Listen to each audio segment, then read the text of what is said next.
Let's have a look at the moral brief of which lesson? Remember the selfish giant. It is a beautiful story, an interesting one. So here's the moral brief.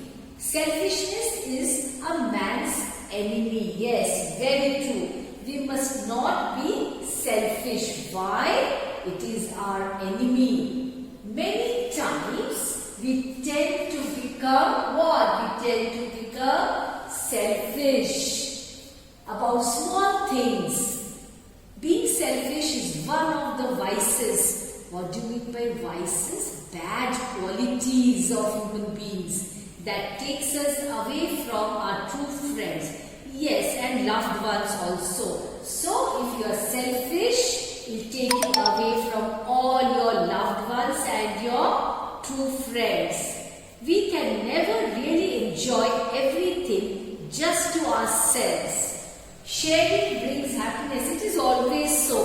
Whatever you have, you must share with your loved ones, with your friends, and we must always try to spread happiness around. If you share your things with your loved ones and your friends, you will always be very happy.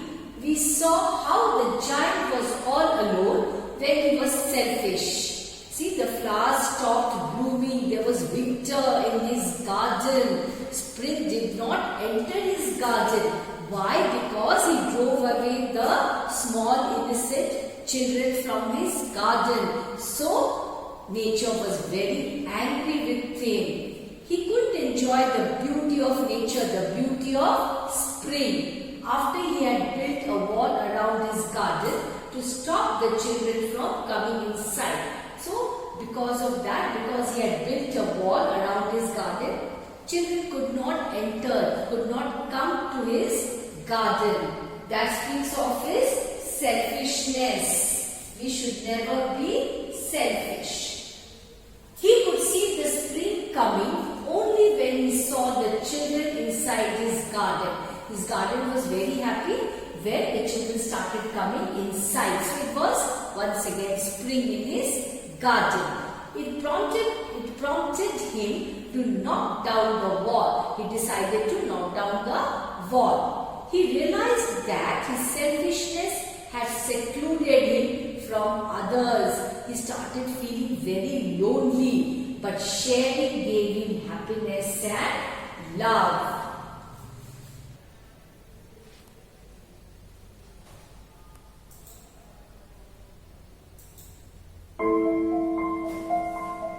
So he crept downstairs and opened the front door quite softly and went out into the garden. But when the children saw him, they were so frightened that they all ran away, and the garden became winter again. Only the little boy did not run, for his eyes were so full of tears that he did not see the giant coming. And the giant stole up behind him and took him gently in his hands and put him up into the tree. And the tree broke at once into blossom, and the birds came and sang on it, and the little boy stretched out his two arms and flung them round the giant's neck and kissed him. And the other children, when they saw that the giant was not wicked any longer, came running back, and with them came the spring.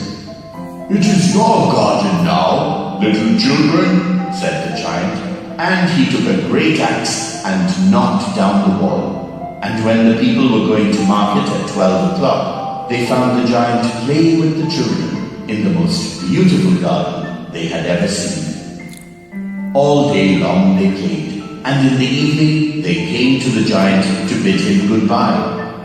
"But where is your little companion?" he said. "The boy I put into the tree." The giant loved him the best because he had kissed him. "We don't know," answered the children. "He has gone away."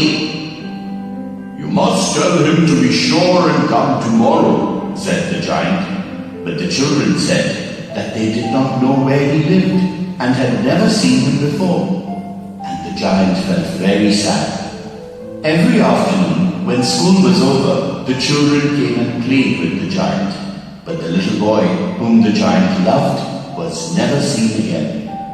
The giant was very kind to all the children, yet he longed for his little friend and often spoke of him. How I would like to see him, He used to say.